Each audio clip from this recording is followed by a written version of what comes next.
So today, once again, welcome to my channel. So today my topic for presentation is your generation of computers. Okay, so this is the very basic topic of your computer fundamental. As you know कि हम generation की बात करें तो इसका meaning ये होता है कि बेसिकली हमने पीछे से शुरू करना है, हमारा कंप्यूटर कहाँ से स्टार्ट हुआ और उसमें क्या क्या बेसिकली टेक्नोलॉजीज़ नई नई आती गई, क्या क्या हमारे पास लैंग्वेजेस आती गई, पैकेजेस आते गए, हम कहाँ से शुरू हुए और कहाँ पे हम आजकल काम कर रहे हैं. So this topic will describe this particular thing.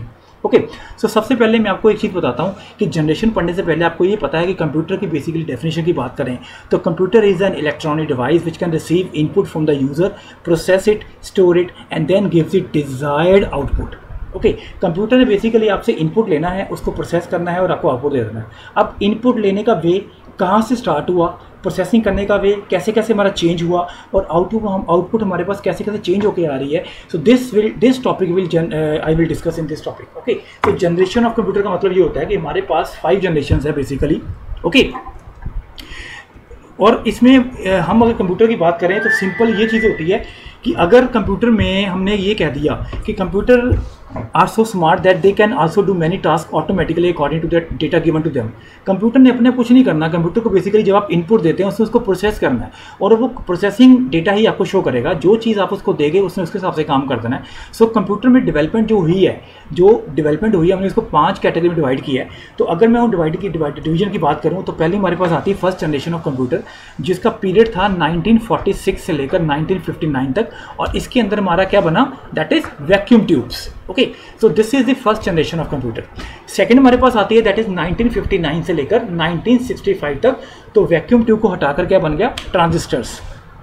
Next हमारे पास थर्ड जनरेशन आई दैट इज 1965 से लेकर 1971 तक जो हमारे पास आ गई इंटीग्रेटेड सर्किट जिसको हम आईसी चिप्स भी कहते हैं. और उसके बाद फोर्थ जनरेशन आई इसके बाद 1971 से लेकर 1980 तक that is micro processors. And 1980 से प्रेजेंट जो हमारी फिफ्थ जनरेशन है जो आजकल हमारी चल रही है that is the technology having AI and ULSI, ultra large sketch. अभी आपको बताता हूँ इसमें क्या होता है. सो ये हमारी 5 जनरेशन्स हैं जो हमने इसमें स्टडी करनी है. कौन कौन सी होगी, vacuum tubes, transistors, integrated circuits, micro processors and AI. इनको स्टार्ट करने से पहले गाइस एक चीज़ आप हमेशा याद रखें कि जब हमने जो भी जनरेशन पढ़नी है, जब उसके नेक्स्ट जनरेशन में जाएंगे तो पिछली जनरेशन की ड्रॉबैक जो है वो रिमूव हो जाएंगी. बेसिकली हम टेक्नोलॉजी की तरफ बढ़ रहे हैं. ओके, नई नई एडवांसमेंट कंप्यूटर फील्ड में हो रही है और उस कंप्यूटर फील्ड में जो एडवांसमेंट हम अचीव कर रहे हैं that is to be you can say discuss in this generation.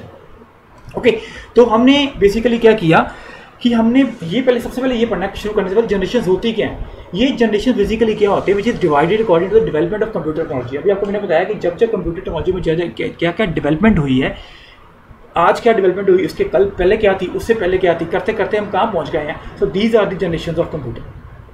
Okay, अब पहले क्या होता था कि हम अगर पहली बात करें पुराने डेज की, हम सिर्फ हार्डवेयर की बात करते थे, हमारे पास सिर्फ हार्डवेयर होता था और वही काम करता था. लेकिन आजकल क्या है कि आजकल हमारे पास सॉफ्टवेयर टर्म ना साथ में जुड़ गई है जो दोनों पैरेलल चलते हैं. हार्डवेयर में भी एडवांसमेंट हो रही है और सॉफ्टवेयर में भी साथ साथ एडवांसमेंट हो रही है. हमारे पास बहुत सारी लैंग्वेजेस शुरू हुई, नेटवर्किंग डिवाइसेस आई, पैकेजेस आए, वो कहाँ से स्टार्ट हुए, कहाँ जाए ख़त्म हुए, ये सारे क्वेश्चन हमने इसमें डिस्कस करने हैं.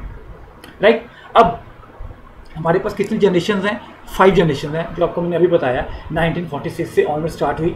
ओके, तो हमारी first generation that is start हुई जो हमारी इसका नाम था वैक्यूम ट्यूब्स जिसे स्टार्ट फ्रॉम 1946 से लेकर 1956 तक.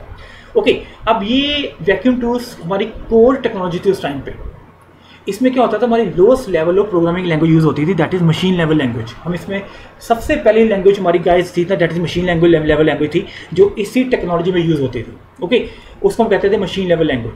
ये होती थी हमारी वैक्यूम ट्यूब्स जो हमारी उस टाइम पे यूज़ होती थी. जस्ट लाइक ए बल्ब, आपने देखे होंगे ऐसे कोई बल्ब हमारे छोटे छोटे आते हैं उस शेप की बनती थी, ये कंप्यूटर के अंदर ये लगती थी. और ये हमारा फर्स्ट ENIAC कंप्यूटर था जो हमारा उस टाइम पे बना था that is electronic numeric integrated and calculator. Mainly calculation जब हमारा कंप्यूटर बना तो हमारी सिंपल कैलकुलेशन ही करते थे वो, उसमें कोई प्रोग्रामिंग तो होती नहीं थी उस टाइम पे, सिंपल कैलकुलेशन होती थी क्योंकि मशीन लेवल लैंग्वेज थी, इसमें कुछ डेवलपमेंट तो हुई नहीं. तो जो हमारे कंप्यूटर उस टाइम पे बने वो यूनिवैक, एडवैक, एडसेक, IBM 360, IBM 701 ऐसे कोई एग्जाम्पल्स हमारे पास बन गई जो हमारी फर्स्ट जनरेशन के अंदर आती थी. अब इसकी एडवांटेजेस की बात करें तो एडवांटेजेस की बात तो पहली बात तो यही होगी कि उस टाइम पे सिर्फ यही एक टेक्नोलॉजी थी, यही एक कंप्यूटर था जिसके साथ मुझे काम करना पड़ता था. ओके, दूसरा क्या था कि इसमें machine level language as a core language use होती थी जो उस टाइम की बड़ी फास्ट लैंग्वेज. तीसरा जो ये कैलकुलेशन करती थी दैट इज़ मिली सेकेंड्स में कर देती थी. अब उस टाइम की बात करें तो ये बहुत फास्ट है। डिसएडवांटेज की बात करें तो इसमें डिसएडवांटेज काफ़ी सारी थी, बिकॉज ये तो एक बड़ी एक इसका जो कंप्यूटर होते हैं तो इसका साइज़ इतना बड़ा होता था कि हमें एक रूम चाहिए होता था उसको फिट करने के लिए। ओके, और जितना बड़ा होता था उतना ही कॉम्प्लेक्स होता था। उसका जो हीट जनरेशन था वो इतनी हीट छोड़ते थे कि जिसको सही करने के लिए, कूल करने के लिए मुझे कूलिंग सिस्टम बड़े बड़े लगाने पड़ते थे, जिससे हमारी कॉस्ट भी बढ़ती थी। और तीसरा, इसकी कोई स्टोरेज पावर नहीं होती थी, क्योंकि हमारे पास कोई मैग्नेटिक सेकेंडरी डिवाइसेज ही नहीं थी, तो हमने स्टोर कहाँ पे करना है, तो जस्ट कैलकुलेशन आई कर दी, दैट्स इट, स्टोर कहीं भी नहीं कर सकते, हमारे पास स्टोरेज पावर है ही नहीं। तो these are some disadvantages of first generation of computers. अब गाइस आप देखेंगे ये जो 3-4 डिसएडवांटेज हमने पढ़ी हैं ये आगे जाके सॉल्व हो जाएंगी सेकंड में जाकर। ओके, अब सेकंड हमारी जो जनरेशन है दैट इज 1959 से लेकर 1965 तक। अब इसमें बेसिकली क्या आ गया कि ये हमारी जो इसमें ट्रांजिस्टर जो हमारी टेक्नोलॉजी यूज़ हुई थी दैट इज़ जिसे हम कहते हैं ट्रांजिस्टर यूज़ हुए थे। अब इन ट्रांजिस्टर्स ने वैक्यूम ट्यूब्स को कवर किया, उसकी ड्रॉबैक को रिमूव किया, और इसका जो साइज़ था ये आगे से थोड़ा कम हो गया।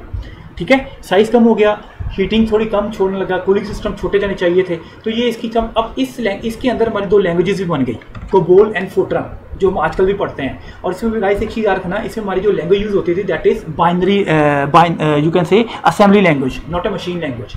असेंबली लैंग्वेज हमारी इन्वेंट हो गई इस केस में अंदर आ गई। ये होती थी इसकी ट्रांजिस्टर की शेप पिक्चर। इसमें जो हमारे कंप्यूटर इन्वेंट हुए थे that is CDC 3600, IBM 7094, UNIVAC 1108 and IBM 7070। Advantages की बात करें, कोई मैं पहले आपको मैंने बताया कि ये चीज़ कि ये इसने जो फर्स्ट जनरेशन को कवर किया। ओके, इसने जो साइज़ था इसका as compare to you can say first से छोटा हो गया। मैग्नेटिक कोड टेक्नोलॉजी हमारी बन गई, मीन्स हमने एक मैग्नेटिक स्टोरेज डिवाइस बना ली जिसके अंदर क्या हुआ कि हम डेटा स्टोर कर सकते थे। फास्टर हो गया, रिलायबल हो गया, और even they can perform calculations in milliseconds, microsecond, sorry पिछले मिली सेकेंड में थे, माइक्रो सेकेंड में परफॉर्म कर, थोड़े फास्ट हो गए as compare to you can say first generation. Disadvantage क्या थी, कूलिंग सिस्टम स्टिल रिक्वायर्ड, छोटा था लेकिन चाहिए होता था, हमें पैसा लगाना पड़ता था इसमें। ओके, दूसरा क्या था कि इसकी मेंटेनेंस हमें रेगुलर इंटरवल पे करानी पड़ती थी, कॉस्ट बड़ी हाई थी। ठीक है, लेकिन पहले से छोटी थी, पहले से कम थी। तो इसके बाद हमारी आ गई थर्ड जनरेशन ऑफ कंप्यूटर्स। अब गाइस आप देख रहे हैं कि फर्स्ट जनरेशन की ड्रॉबैक को मैंने सेकंड में आगे कवर कर दिया। ओके, अब ऐसे जो मैंने सेकंड में ड्रॉबैक पढ़ी है वो मैं थर्ड में कवर कर दूंगा आगे। तो इसकी जो टेक्नोलॉजी थी दैट इज स्टार्ट फ्रॉम 1965 से लेकर 1971 इसका पीरियड था, और इंटीग्रेटेड सर्किट्स हमारे बन गए। इस चिप जिसे हम कहते हैं स्मॉल माइक्रो चिप हमारी जो होती है वो बन गई इंटीग्रेटेड सर्किट की। ये इतने स्मॉल साइज़ के होते थे तो जिसमें हमारे कंप्यूटर के साइज़ को भी छोटा कर दिया उस टाइम पे। ठीक है, और इसमें जो बेसिकली एडवांटेज क्या थी इस जनरेशन के अंदर कि हमारी कुछ इनपुट आउटपुट डिवाइसेस बन गई, जैसे माउस, कीबोर्ड, मॉनिटर, ये इन्वेंट हो गए उस टाइम पे। ठीक है, और इसमें जो लैंग्वेजेस हमारी हाई लेवल लैंग्वेजेस भी आ गई, कोबोल, बेसिक, एल्गोल, फोर्ट्रान, ये सारी हमारी लैंग्वेज जो आजकल हम पढ़ रहे हैं ये उस टाइम पे बन गई थी। ये इसकी सर्किट है, इसका शेप है कि इंटीग्रेटेड सर्किट हमारे कंप्यूटर पे लगता था, इस तरह से ये काम करता था। ओके, इसकी जो एग्जांपल्स हैं यू कैन से लाइक PDP-11, TDC 360। अब इसकी एडवांटेज की बात करें तो पहली एडवांटेज की क्या बनती थी कि ये इसका साइज स्मॉलर हो गया as compare to previous one से लेकर, और साइज तो इसका रेट भी थोड़ा कम हो गया, प्राइस भी कम हो गया। इसके बाद क्या आ गया कि ये they are fast, reliable and could perform calculation nanoseconds, थोड़े फास्ट हो गए। इसकी स्टोरेज पावर भी हमारे पास आ गई, as I told you earlier कि हमने इसमें एक मैग्नेटिक टेप बना लिया जिसके साथ मैं डेटा स्टोर कर सकता था। डिसएडवांटेज की बात करें तो कूलिंग सिस्टम मुझे अभी भी रिक्वायर्ड है। ठीक है, क्योंकि ये थोड़ा उससे तो कम है, हीट तो छोड़ता है लेकिन हीट कम छोड़ता है, जिसको कंट्रोल करने के लिए मुझे कूलिंग सिस्टम लगाना पड़ता था, उसके लिए मुझे कॉस्ट लगानी पड़ती थी। ठीक है, इसकी जो मेंटेनेंस थी, प्रोडक्शन थी, दैट इज़ वेरी हाई, और मुझे इसकी मेंटेनेंस पे काफ़ी खर्चा करना पड़ता था। ये भी इसकी जो यू कैन से एक डिसएडवांटेज है। ओके, और मुझे इसमें हाई स्किल्ड पर्सन को चूज़ करना पड़ता था बिकॉज इसकी मेंटेनेंस ज़्यादा थी, तो मुझे इसको भी पैसे पे करने पड़ते थे। नेक्स्ट मेरे पास आ गई fourth generation of computer guys. तो ये स्टार्ट फ्रॉम 1971 से लेकर 1980 तक। इसमें हमारी जो टेक्नोलॉजी यूज़ हुई दैट इज़ माइक्रो प्रोसेसर्स, जो आजकल भी हमारे यूज़ हो रहे हैं। ये एक चिप होती थी जिसको हम कहते हैं, जो इसमें जो जिस टेक्नोलॉजी बेस होती है that is known as large scale integration and VLSI। This is very large scale integration chip technology use हो गई इसमें। They are developed by assembling several integrated circuits on a single silicon chip. इस technology के अंदर हमारी एक chip बन गई जिसके अंदर बहुत सारे सर्किट लग जाते थे। ठीक है, और इस कारण हमारा क्या हुआ, कंप्यूटर का साइज भी छोटा हो गया, जिसे हम कहते हैं पर्सनल कंप्यूटर्स में इन्वेंट हो गए। Due to their compact size computers become available for personal use during the 4th generation of computers. इसके अंदर गाइस हमारी C plus plus D base जो नॉर्मल लैंग्वेजेस हमारी हाई लेवल लैंग्वेजेस हैं जो आजकल हमारी कंपनीज में हमारे सिलेबस सिस्टम में हम पढ़ते हैं, ये सारी उस टाइम बनी। दूसरी सबसे बड़ी बात, networking devices like time sharing technology, network based technology, distributed operating system, ये सारे हमारे बनने शुरू हो गए इस जनरेशन के अंदर। ये इसका पिक्चर है, ये देखिए माइक्रो चिप, छोटी सी चिप है जो हमारे कंप्यूटर में लगती थी, और साथ में पिक्चर बनी हुई पर्सनल कंप्यूटर की जो हम उसको परचेज करके हम अपने लिए यूज़ कर सकते थे। लेकिन इसकी कॉस्ट अभी भी हाई होती थी, बिकॉज इसकी ड्रॉबैक की बात करें तो ये आम बंदा नहीं ले सकता था, बिकॉज कॉस्ट थोड़ी हाई थी। ओके, अब एडवांटेज की बात करें, एडवांटेज की क्या बनती है कि due to compact size the computer became widely available for commercial and personal use. It also lead to revolutionary use of personal computer. हम इसमें अपने पर्सनल यूज़ के लिए यूज़ करना शुरू कर दिया, बिकॉज साइज़ कॉम्पैक्ट हो गया। पहले कंप्यूटर हमारे कमरे में आते थे, रूम कवर करते थे, लेकिन अब ये पर्सनल छोटे हो गए तो हम इसको अपने लिए भी ले सकते थे। ओके, फास्टर बहुत थे, रिलायबल थे, हम इसमें डेटा स्टोर कर सकते थे। ओके, हीट जो थी बहुत कम इसमें जो कैसे प्रोड्यूस होती थी। अब हीट जो कम प्रोड्यूस होती थी, लेकिन एयर कंडीशन की तो रिक्वायरमेंट नहीं थी, लेकिन हमें फ़ैन लगाने पड़ते थे, तो उसकी इसकी ड्रॉबैक आगे जाकर पढ़ते हैं वो क्या चीज़ थी। अब इसकी जो ड्रॉबैक है that is the construction of VLSI circuits and microprocessors were complex and require highly sophisticated technology and advance technical skills. ठीक है, हमें जो भी बंदा इसके लिए रखना पड़ता था उसके पास एडवांस स्किल होने चाहिए थे, उसको हमें हाई पे करना पड़ता था, ये इसकी डिसएडवांटेज है। कूलिंग फ़ैन हमें चाहिए था, हालांकि मुझे पता है कि एयर कंडीशन नहीं चाहिए, लेकिन कूलिंग फ़ैन चाहिए था। वो कूलिंग फ़ैन इतनी साउंड करता था कि हमें जो कंप्यूटर पे काम करते करते हमारे क्या होता था, उस आवाज़ से हमें प्रॉब्लम होती थी, तो ये इसकी नॉइज़ बड़ी प्रोड्यूस होती थी, तो ये इसकी डिसएडवांटेज भी है। 4th जनरेशन की एक और बात करें कि ये इंटीग्रेटेड सर्किट थे, ठीक है, और इंटीग्रेटेड सर्किट इतने ये हाई होते थे, इतने सॉफ्ट होते थे, जिसको चलाने के लिए मुझे हाई टेक्निकल स्किल चाहिए, जो मुझे उसके लिए एक बंदा रखना पड़ता था जो उसको असेंबल करे। असेंबल करना इसको नॉट ईजी टास्क, हमें हाई टेक्निकल स्किल बंदा चाहिए जो इसको असेंबल कर सकता है, तो इसके लिए मुझे एक बंदे को हायर करना पड़ता है और मुझे उसको हाई पे करना पड़ता था। ठीक है जी, नेक्स्ट हमारे पास आ गया 5th जनरेशन। अब 5th जनरेशन बेसिकली मेरी लेटेस्ट है, 1980 से ये स्टार्ट हुई और आजकल इस पर काम हो रहा है, बिकॉज AI टेक्नोलॉजी है, that is artificial intelligence. Guys आपने इसका नाम सुना होगा, इस पे आज भी हमारा काम चल रहा है, ये काम अभी एंडलेस है। आजकल जो साइंटिस्ट लगे हुए हैं कंप्यूटर को ह्यूमन में कन्वर्ट कर रहे हैं, कि कंप्यूटर ऐसे कंप्यूटर बना रहे हैं जो ह्यूमन की तरह काम करें। अभी भी हमें उससे पूरी तरह सक्सेसफुल नहीं मिली है, लेकिन हम उस पर काम चल रहा है। ओके, अब ये बेसिकली इसमें क्या यूज़ हुआ, ULSI, दैट मीन्स जो इसमें 5th जनरेशन में यूज़ हुआ, that is ultra you can say large scale integration technology use हुई, जिसमें AI टेक्नोलॉजी यूज होती थी। AI is helping computers to react efficiently again natural language. जैसे हम आपस में बात करते हैं, आप कंप्यूटर से बात कर सकते हैं, कंप्यूटर आपको आपकी बात का आंसर देता है। हमने ऐसे ऐसे एक्सपर्ट सिस्टम बनाए हुए हैं जो ह्यूमन से बात करते हैं, तो उसमें जो उस पीछे टेक्नोलॉजी काम कर रही है दैट इज़ AI। ओके, सो ये बेसिकली इसकी पिक्चर है, आपको आजकल देखा भी होगा फ्लैट पैनल मॉनिटर्स हमारे पास आ गए हैं, तो ये हमारा लेटेस्ट कंप्यूटर है। और AI के अंदर जो हमने ह्यूमन बनाया हुआ है, रॉबोट बनाया हुआ है, रॉबोट टेक्नोलॉजी इसमें यूज़ होती है जो ह्यूमन की तरह काम करता है। इसके अंदर हमारी हाई लेवल लैंग्वेजेस जैसे C बनी, पीछे भी बनी थी, C++, जावा, .NET, सारी टेक्नोलॉजी हमारे पास आ गई। मल्टी थ्रेडेड हमारे पास डिस्ट्रीब्यूट सिस्टम आ गए, ऑपरेटिंग सिस्टम हाई हो गए, ठीक है, हमारे पास डेस्कटॉप बन गए, नोटबुक बन गई, हमारे पास मोबाइल आ गए, टेबलेट आ गई, लैपटॉप्स आ गए, पाम टॉप्स आ गए। ये सारी इसकी हाई डिसएडवांटेजेस में कंप्यूटर यूज़ हो रहे। अब अगर मैं इसकी एडवांटेजेस की बात करूँ, एडवांटेजेस ऑब्वियसली बढ़ेंगी बिकॉज आगे हम बढ़ रहे हैं, ठीक है। तो इसकी पहली एडवांटेज बनती है कि they are available in different sizes and they can now fit on a palm as well. आप अपने हाथ में लेके इसको यूज़ कर सकते हैं। इतने छोटा साइज़ है कि अपने हाथ वाले कंप्यूटर लो, उसको यूज़ करो एज ए कंप्यूटर, कोई प्रॉब्लम नहीं आएगी आपको। ओके, दूसरा इसकी स्पीड इतनी तेज़ है कि ये मल्टी टास्किंग, मल्टी प्रोसेसिंग सारी टेक्नोलॉजी में इसके अंदर आ गई है, और ये आपको जो रिजल्ट देते हैं ये हम चैलेंज कर सकते हैं कि 100% एक्यूरेट होंगे। हमारे सारे एयरवेज सिस्टम, जो रेलवे सिस्टम, सारा कंप्यूटर बेस है। अब आप देखें कि एयरवे सिस्टम अगर फेल हो जाए तो उसका क्या ड्रॉबैक हो सकता है। ह्यूमन लाइफ उस पर लगी हुई है, लेकिन हमारा इतना विश्वास है, हमारा इतना फेथ है कंप्यूटर पे कि हमें पता है कि ये कभी फेल नहीं होते, ये हमारा काम करेंगे, ठीक है। With the use of AI, the 5th generation, computers have become so smart that they can understand human language and recognize pictures of individuals and things. आप ह्यूमन की तरह काम कर रहे हैं, कंप्यूटर आपके जो है ह्यूमन की तरह काम कर रहे हैं, आप इनसे पूरा काम ले रहे हैं इंटरनेट के ऊपर, ठीक है। तो ये इसकी एडवांटेजेस हो गई।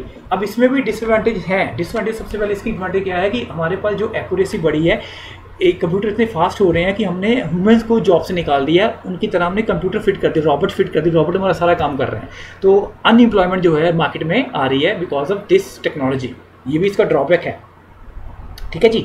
उसके बाद हमारे पास कंप्यूटर में इसमें इतनी हाई जो है कंप्यूटर की डिवाइसेस वेस्ट हो रही हैं, जिसके कारण हमारा जो इन्वायरमेंट है वो इफेक्ट हो रहा है। It will negatively effect our environment, क्योंकि ये ऐसी डिवाइसेज हैं, हम इसको यूज़ करके फेंके जा रहे हैं और इसको रिसाइकल नहीं कर रहे, जिसके कारण क्या हो रहा है कि हमारे इन्वायरमेंट में बड़ी प्रॉब्लम्स आ रही हैं। ठीक है, computers have also become a threat to personal use. अब इसका क्या बेसिकली मीनिंग है कि आप ऑनलाइन बिजनेस करते हैं या ऑनलाइन शॉपिंग करते हैं या ऑनलाइन अपने बैंक में पास अपने पैसे ट्रांजैक्शन करते हैं, तो आपके साइबर जो आपके जो मनी है वो ऑनलाइन आपकी जो हैकर्स हैं वो आपके अकाउंट को साफ़ कर देते हैं 2 मिनट के अंदर। अगर कोई हैकर आपके अकाउंट को पड़ गया तो उसने अपने अकाउंट का सारा डेटा ट्रांसफ़र करके अपने अकाउंट में डाल लेना, आपको पता भी नहीं चलेगा। सो ये हम कहते हैं टेक्नोलॉजी अपने पास एडवांटेज लेके आती है, डिसएडवांटेज भी लेके आती है। तो ये इसकी बड़ी वर्स्ट डिसएडवांटेज है कि आप जो नेगेटिव इफेक्ट इसका ये है कि आप अपने बैंक में बड़े ध्यान से यूज़ करना पड़ता है, बिकॉज इसके साथ हमारे बहुत सारे केसेस हुए हैं जिसके कारण हमारे साइबर क्राइम सेल बने हुए हैं ऑनलाइन, जिसके कारण हम उसको कंप्लेंट लिखवा सकते हैं। लेकिन ये प्रॉब्लम तो उसमें आती है। ठीक है, तो अगर समरी की बात करें, समरी में हमने अभी ये पढ़ा, जितनी जनरेशन आपको मैंने कराई हैं, दैट इज स्टार्ट फ्रॉम 1946 से लेकर 1959 तक ये चला, फर्स्ट जनरेशन जिसमें टेक्नोलॉजी यूज़ हुई वैक्यूम ट्यूब्स। ठीक है, उसके बाद हमारी जो सेकंड, इसके बाद हमारी टेक्नोलॉजी आई दैट इज़ 1959 से लेकर 1965 तक, और हमारी टेक्नोलॉजी क्या यूज़ हुई इसमें, ट्रांजिस्टर्स। उसके बाद 1965 से लेकर 1971 तक हमारे इंटीग्रेटेड सर्किट्स आ गए। देन 1971 से लेकर 1980, इसके बाद हमारे माइक्रो प्रोसेसर्स आ गए। देन 1980 एट प्रेजेंट हमारे पास ULSI और AI टेक्नोलॉजी चल रही है, जो अभी भी इस पे काम चल रहा है। सो गाइज़, आई होप कि आपको ये वीडियो मेरा पसंद आया होगा।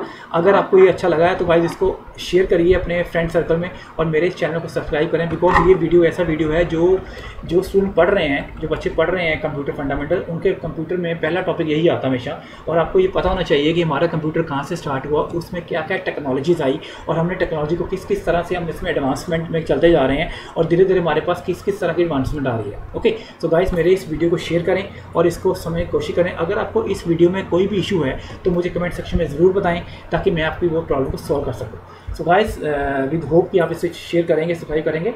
सो मैं इस वीडियो को बंद कर रहा हूँ। Thank you very much.